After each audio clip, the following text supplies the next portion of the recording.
Assalamualaikum warahmatullahi wabarakatuh. Halo semuanya, pada kesempatan ini izinkan saya mewakili kami berdua untuk membuka presentasi. Video ini berjudul Konsep Dasar Filsafat Pendidikan dan berisi mengenai tema dari pengertian filsafat pendidikan dan kedudukan filsafat pendidikan.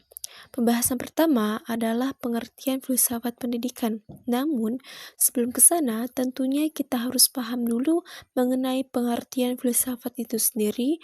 Yang pertama, filsafat secara etimologi. Secara bahasanya, kata filsafat berasal dari bahasa Yunani yang terdiri dari kata philos dan sophia. Philos artinya cinta yang sangat mendalam, dan sophia artinya kebijaksanaan atau kearifan. Maka secara sederhananya dapat dipahami bahwa filsafat berarti cinta kebijaksanaan. Kebijaksanaan atau kearifan ini berarti kebenaran sejati atau kebenaran yang sesungguhnya. Maka dari sini kita juga bisa pahami bahwa filsafat itu berarti kajian secara mendalam tentang ilmu pengetahuan yang didasarkan atas kecintaan seseorang terhadap ilmu tersebut. Nah, karena kecintaan seseorang terhadap ilmu itulah, maka diperlukan proses berpikir filsafat untuk mencari kebenaran yang ada. Nah, mengapa filsuf seringkali disebut sebagai lover of wisdom atau pencinta kebijaksanaan, pencinta kearifan? Hal ini didasarkan karena mereka sangat mencintai kebenaran akan sesuatu dari ilmu pengetahuan, sehingga mereka selalu memusatkan perhatian mereka untuk terus berpikir secara kritis dan mendalam dalam rangka mencari kebenaran yang hakiki. Kemudian, selanjutnya dari sisi terminologi, ada banyak sekali definisi filsafat dari berbagai macam tokoh yang salah satunya adalah pengertian filsafat dari Ghazalba, yang menyebutkan bahwa filsafat adalah hasil kegiatan berpikir yang radikal, sistematis, dan universal. Maksudnya dari radikal itu berasal dari kata radix yang berarti akal. Hal ini berarti bahwa proses berpikir itu dilakukan secara mendalam, sampai ke akar-akarnya. Jadi proses berpikir secara filsafat itu tidak bisa setengah-setengah, tidak bisa hanya sekilas, tapi harus betul-betul mendalam, sampai ke akar-akarnya. Selanjutnya sistematis, berarti bersifat logis, runtun, terstruktur, dan berkesinambungan, sehingga suatu konsep yang dihasilkan itu bisa dipahami dengan mudah. Dan selanjutnya adalah universal, berarti menyeluruh. Jadi hal yang dikaji oleh filsafat ini harus secara menyeluruh di kajiannya, sehingga hasil-hasil yang dihasilkan itu pun dan konsepnya melalui proses berpikir berfilsafat itu betul-betul utuh. Kemudian menurut Mahmud, filsafat adalah suatu aktivitas manusia dalam mempergunakan akal pikirannya sebaik mungkin untuk mengetahui dan menjawab secara mendalam segala persoalan. Nah, dari definisi ini kita bisa pahami bahwa alat utama dari proses berfilsafat itu adalah akal. Nah, akal ini kemudian digunakan secara maksimal untuk menggali, untuk mengetahui dan menjawab segala macam persoalan. Maka dari kedua definisi ini bisa disimpulkan bahwa berfilsafat dapat dimaknai sebagai kegiatan berpikir yang khas, yaitu radikal, sistematis, dan universal untuk mencari kearifan dan kebenaran tentang berbagai hal.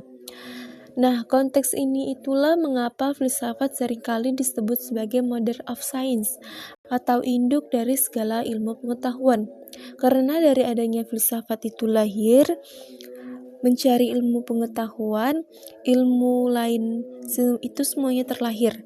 Sederhananya begini, proses mencari kebenaran tentang sesuatu itu berangkat dari tanda tanya, dari sebuah pertanyaan yang bersifat filosofi. Jadi filosofis itu artinya secara mendalam, sistematis, dan universal.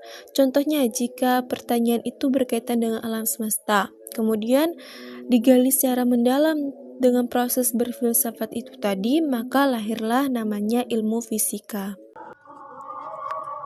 Pembahasan Lalu, apa yang dimaksud dengan filsafat pendidikan? Dari kata filsafat disandingkan dengan kata pendidikan, makna dari filosofnya. Baiklah, kita bahas di slide selanjutnya berkaitan dengan pengertian filsafat pendidikan. Nah, tentunya banyak sekali definisi tentang filsafat pendidikan yang dirumuskan oleh para tokoh filsafat pendidikan. Namun, pada kesempatan kali ini, saya hanya menyampaikan ketiga pendapat dari 3 tokoh dari slide yang ditampilkan ini. Nah, yang pertama adalah pendapat Ahmad Demarimba. Beliau mengatakan bahwa filsafat pendidikan adalah suatu pemikiran secara mendalam dan sistematis tentang masalah-masalah pendidikan. Dari definisi ini sudah mulai perbedaan antara filsafat itu berdiri sendiri sama filsafat pendidikan. Kalau filsafat tadi, proses berpikir secara mendalam, itu diarahkan atau diorientasikan untuk masalah-masalah yang masih sangat umum mengenai berbagai hal. Nah, tadi cukupnya sangat luas apapun yang ada di alam semesta ini yang bisa dipikirkan, yang bisa difilosofiskan itu semua adalah objek filsafat. Tapi kalau filsafat pendidikan, proses berpikir secara mendalamnya ini difokuskan untuk mengikuti secara sistematis dan mendalam tentang masalah-masalah pendidikan saja.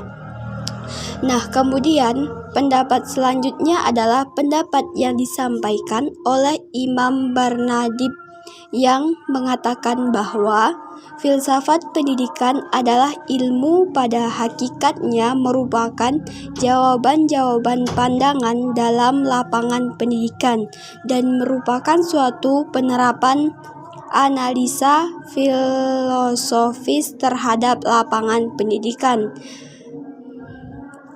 Ketiga, lanjut pendapat dari Ramayulis. Beliau mengatakan bahwa filsafat pendidikan adalah pemikiran yang rasional, mendalam, sistematis, universal, dan spekulatif tentang pendidikan.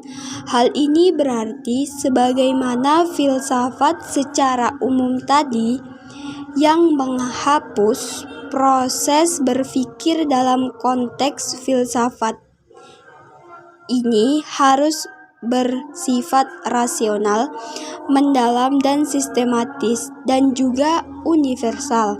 Hal ini juga berlaku pada filsafat pendidikan.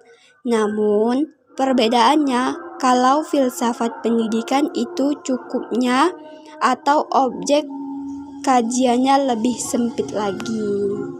Mungkin sekian hanya itu. Terima kasih.